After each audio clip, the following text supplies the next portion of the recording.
Class سے تھوڑی دیر کے لیے غیر حاضر ہو جائے تو ایک مانیٹر بناتا ہے. آپ بھی طالب علم ہے یا کچھ اساتذہ بھی ہوں گی, میں بھی طالب علم کا دور گزار چکی ہوں. استاد کلاس میں مانیٹر کیوں بناتا ہے؟ اس لیے نہیں کہ وہ میرے ساتھ دفتر کا کام کرے, اس لیے کہ میں جب کلاس میں نہ ہوں تو کلاس کو کنٹرول کرے, کلاس کو میں خاموشی ہو, کلاس میں کوئی شور نہ کرے, کلاس کا ڈسپلن خراب نہ ہو. عزیزان گرامی, رسالت مآب گئے, اتنا بڑا قرآن چھوڑ کر گئے, اتنی بڑی امت چھوڑ کر گئے, ہو نہیں سکتا تھا. ایک عام استاد کلاس میں برداشت نہیں کر سکتا کہ میری کلاس میرے جانے کے بعد کلاس کا ڈسپلن خراب ہو. تو رسالت مآب جس نے اتنی تکلیفیں برداشت کی, اتنی مشکلات برداشت کی, اور جانے کے بعد کوئی وسیع نہیں بنایا, کوئی جانشین نہیں بنایا, کسی کو خلیفہ بنا کر نہیں گئے. عزیزان گرامی, یہ دنیا کی خام خیالی ہے کہ دنیا کا ایک دستور ہو, اور جس نے ہمیں دستور سکھایا ہو اس نے کوئی دستور نہ چھوڑا ہو. صلوات پڑھیں پر محمد والے.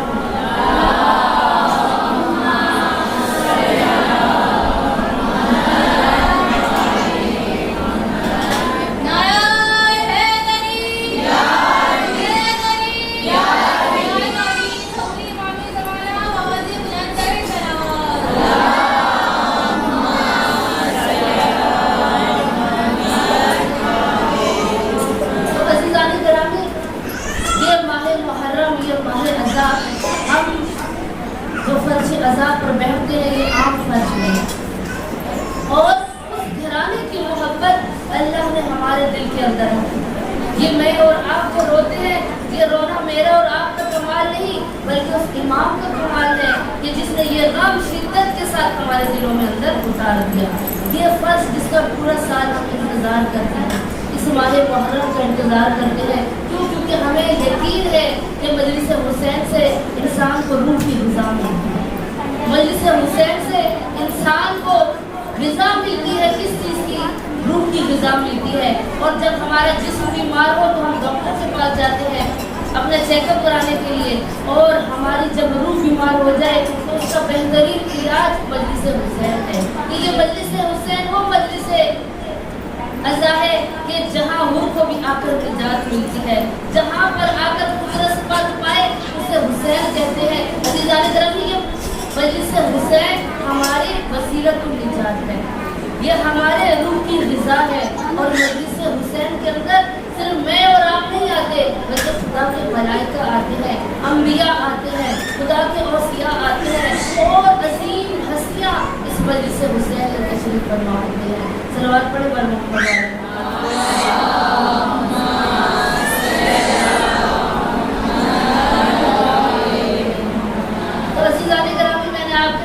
جس آیت کو سرنامہ کلام بنایا کہ جس میں خداوند متعال فرما رہا ہے, سنت اللہ التی قد خلت من قبل ولن تجد لسنت اللہ تبدیلا. خدا کہہ رہا ہے کہ جو میں نے سنت بنا دی ہے قد خلت من قبل, اس سنت میں کوئی تبدیلی نہیں کر سکتا, اور جو میں قانون بنا دیتا ہوں اس قانون کے مطابق اس دنیا والوں کو, میری مخلوق کو چلنا ہوگا.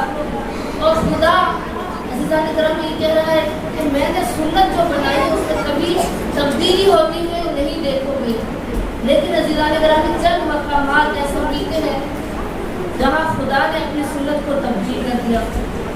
یہ قرآن کا واقعہ ہے کہ جب حضرت آدم کو اللہ نے خلق کیا اور اپنی روح حضرت آدم میں پھونکی اور حضرت آدم سے کہا کہ جاؤ جنت کی سیر کرو. حضرت آدم چلے جنت کی سیر کرنے کے لیے, جنت کی سیر کر رہے ہیں تو اللہ نے جب تک جنت پہ رکھا اور اللہ نے جناب آدم سے کہا اس شجرہ طیبہ کو ہاتھ نہ لگانا, اس انوار خمسہ کو ہاتھ نہ لگانا. آپ جناب آدم کے ساتھ جبرائیل پوری جنت کی سیر کروا رہے ہیں, اور سیر کروانے کے بعد دیکھا کہ ایک شجرہ طیبہ ہے. شجرہ طیبہ کو دیکھا, حضرت آدم علیہ السلام نے جبرائیل سے پوچھا یہ شجرہ طیبہ کون سا ہے؟ مختصر کروں گی کہ شجرہ طیبہ سے پوچھا, جناب جبرائیل نے تعارف کروایا اور منع کیا کہ اس درخت کو ہاتھ نہ لگانا. اے آدم جنت میں رہو گے, جنت کے پھل کھاؤ, جنت میں جو میوے ہیں ان سے فائدہ اٹھاؤ, جب تک جنت میں رہو گے جنت کے لباس پہنو, لیکن خبردار ہے آدم اس شجرہ طیبہ کو ہاتھ نہ لگانا.